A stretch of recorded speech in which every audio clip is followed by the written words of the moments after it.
ये बात मेरे कॉलेज टाइम की है। जब मैं कॉलेज एग्जाम की पढ़ाई करते करते बोर हो गई थी तो मैंने मोबाइल में ऐसी वाली वीडियो देखने का मन बनाया और देखने लगी। और एक दिन मेरे जीजू ने मुझे ऐसी वीडियो देखते हुए पकड़ लिया।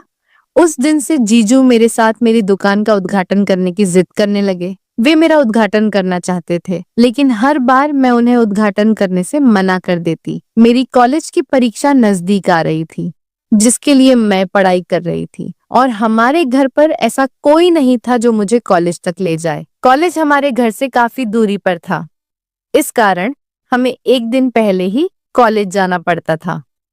फिर मैं जीजू को लेकर चली गई। मैं जीजू के साथ नहीं जाना चाहती थी। मुझे पता था जीजू को समय मिलते ही वो मेरी दुकान का उद्घाटन कर देंगे, लेकिन मेरे पास दूसरा रास्ता नहीं था। इस कारण मुझे उनके साथ ही जाना पड़ा। मैं उद्घाटन कराने के लिए बार बार मना करती, लेकिन जीजू तो मान ही नहीं रहे थे। यार, घर से निकलने बाद पहुंचकर आज हम एक कमरा किराए पर लेके रुकने वाले थे। मैं जीजू से 2 कमरे बुक करने को बोल रही थी, लेकिन इधर उधर घूमने के बाद पता चला कि सारे होटल के कमरे बुक हो चुके थे। फिर मैंने और जीजू ने एक ही कमरा ले लिया और कमरे में जाते ही जीजू ने कहा, अब डिनर करके आराम करते हैं। और फिर करीब रात के 11 बजे जीजू ने मुझे बोला, दोस्तों, अपने बारे में आपको बताना तो भूल ही गई थी। ये कहानी मेरे और मेरी दीदी और जीजू की है। मेरा नाम मीनाक्षी है। मैं अभी 21 साल की हूँ। अभी तक मेरा कॉलेज खत्म नहीं हुआ था। मैं मेडिकल नर्सिंग की पढ़ाई कर रही हूँ। हमारे परिवार में हम 4 लोग थे, लेकिन अब हम 3 ही रहते थे, क्योंकि मेरी दीदी की 7 महीने पहले ही शादी हो गई थी। हमारे घर में मैं सबसे खूबसूरत थी। मेरी दीदी मुझसे थोड़ी काली थी। जब भी मेरी दीदी के लिए कोई रिश्ता आता तो वे लोग मुझे ही पसंद करते थे। लेकिन अभी मैं बहुत छोटी थी और शादी की उम्र भी अभी कम थी, और मेरी पढ़ाई भी पूरी नहीं हुई थी। इस कारण मैं उन्हें मना कर देती। 20-22 की उम्र होने पर लाइफ में काफी कुछ बदलाव होने लगते हैं। कोई अच्छे रास्ते पर चलते तो कोई बुरे रास्ते पर। मैं थोड़ी ज्यादा नहीं थी और कम भी नहीं। कभी कभी जब पढ़ाई से बोर हो जाती तो मैं भी वो फिल्में देख लिया करती। इस उम्र में सभी के मन में कुछ ना कुछ करने की ख्वाहिश जगती है। मैं ज्यादा बिगड़ी हुई नहीं थी, लेकिन कभी कभी वो फिल्में देख लिया करती थी। एक दिन मेरे जीजू हमारे घर आए। उस रात उन्होंने मुझे वो फिल्म देखते हुए पकड़ लिया। तब से वे मेरे साथ उस फिल्म की बातें करने लगे। बात इतनी आगे बढ़ चुकी थी कि जीजू अब वह मेरी दुकान का उद्घाटन करने की बात कर रहे थे। वे कहते, तुम्हारी दीदी बहुत काली और मोटी है, इस कारण उसके साथ वो बात नहीं है। तुम अभी फ्रेश हो, तुम्हारे साथ बहुत अच्छा लगता है। लेकिन मैं जीजू को मना कर देती। मैं अपने दीदी के पति के साथ अपनी दुकान का उद्घाटन नहीं कराना चाहती थी। फिर एक दिन हमारे घर पर एक फंक्शन था। उस फंक्शन के लिए कपड़े भी खरीदने थे, तो माँ ने मुझे जीजू के साथ कपड़े खरीदने भेज दिया। हालांकि मैं जीजू के साथ जाना नहीं चाहती थी, लेकिन और जाने वाला कोई नहीं था, तो मैं जीजू के साथ ही चली गई। बहुत सारे कपड़े देखने के बाद मुझे कुछ कपड़े पसंद आए, तो मैं उन्हें ट्राई करने चेंजिंग रूम में चली गई। मैं कपड़े देख ही रही थी, तभी जीजू चेंजिंग रूम में आए और मुझसे आकर बोले, कितने कपड़े देख रही हो? उस वक्त मेरे पास सिर्फ आधे ही कपड़े थे। मैंने उन्हें रूम से बाहर निकाला, और उन्हें बाहर निकालते में मेरी तो हालत खराब हो गई। फिर मैंने और कपड़े देखे और ट्राई किए, तो मुझे कम ही कपड़े पसंद आए। फिर जल्दी से शॉपिंग करके हम घर चले गए। जीजू मुझसे एक ही बात मनवाना चाहते थे, मैं उनके हाथों से अपनी दुकान का उद्घाटन करवा लूं। वे कहते, मेरे से अपनी दुकान का उद्घाटन करने में तुम्हें क्या दिक्कत है? लेकिन मैं ऐसा नहीं करना चाहती थी। मेरी कॉलेज की परीक्षा भी पास आ रही थी।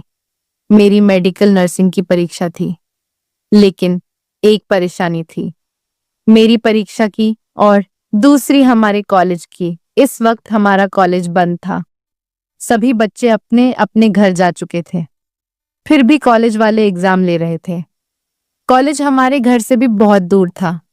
जाने में करीब 1 दिन लग जाता था। हमारे घर पर मुझे कॉलेज तक ले जाने वाला कोई नहीं था। तो दीदी कहने लगी, तू अपने जीजू को साथ लेकर जा, हमारे पास गाड़ी भी है, तुम्हें जाने में कोई दिक्कत नहीं होगी फिर में। और जीजू सुबह ही घर से निकल गए। करीब शाम के 4 बजे हम कॉलेज पहुंच गए, लेकिन हम कॉलेज में नहीं गए, हम एक होटल में रहने चले गए। जीजू ने एक कमरा बुक कर लिया।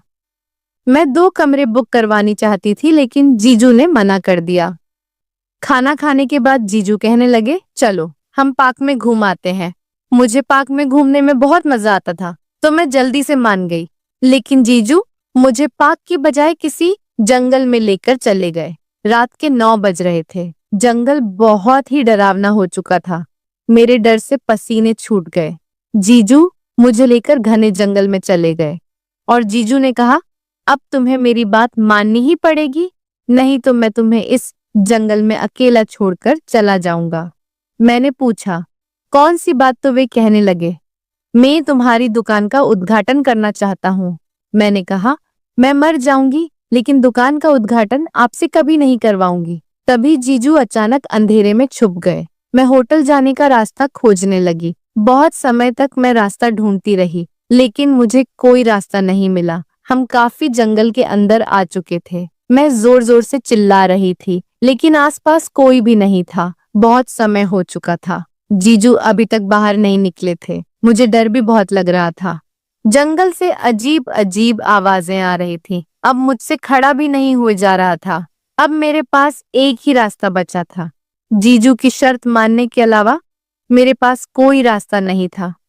अगर मैं उनकी शर्त नहीं मानती तो कल का एग्जाम मैं नहीं दे पाती। मैंने जीजू से कहा, मैं आपसे दुकान का उद्घाटन कराना चाहती हूँ, आप उद्घाटन कर लेना, पर अभी के लिए प्लीज आप बाहर आ जाओ, मुझे बहुत डर लग रहा है। मेरी बात सुनते ही जीजू बाहर आ गए। फिर हम होटल चले गए। होटल के कमरे में जाते ही जीजू मेरे साथ दुकान के उद्घाटन वाली बातें करने लगे और बोले, दुकान का उद्घाटन कैसे करें? उन्होंने लगभग मेरी दुकान का सारा सामान उतार दिया था। वे जैसा दुकान का उद्घाटन करना चाहते थे वो ऐसा करने लगे। मुझे बहुत बुरा लग रहा था। आज तक मैंने ऐसा उद्घाटन कभी भी नहीं कराया था। कुछ देर बाद निकलने लगा। मुझे मजा तो आ रहा था दुकान का उद्घाटन कराने में, लेकिन उतना नहीं जितना मैं अपनी मर्जी से मान जाती। उद्घाटन करने के लिए फिर जीजू मेरे साथ उद्घाटन के बहुत समय तक मजा लेते रहे। मेरी दुकान के उद्घाटन में कटे केक को पूरा निचोड़ लिया था। अब मैं उनसे रुकने की बात कर रही थी, लेकिन जीजू रुकने का नाम ही नहीं ले रहे थे। तभी मैंने उन्हें दीदी की कसम दे दी तो वे रुक गए। अभी रात के 2 बज रहे थे तो मैं सो गई। सुबह जल्दी उठकर मैंने कुछ पढ़ाई की और नहाकर फ्रेश होकर फिर मैं एग्जाम देने चली गई। एग्जाम खत्म करके मैं जीजू के साथ घर आ गई।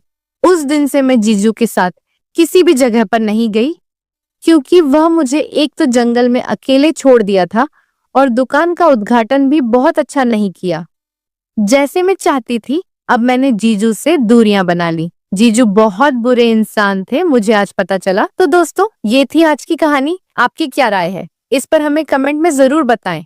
अगर आपको हमारी वीडियो अच्छी लगी हो तो आप चैनल को सब्सक्राइब करना ना भूलें। मिलते हैं कल एक और नई कहानी के साथ।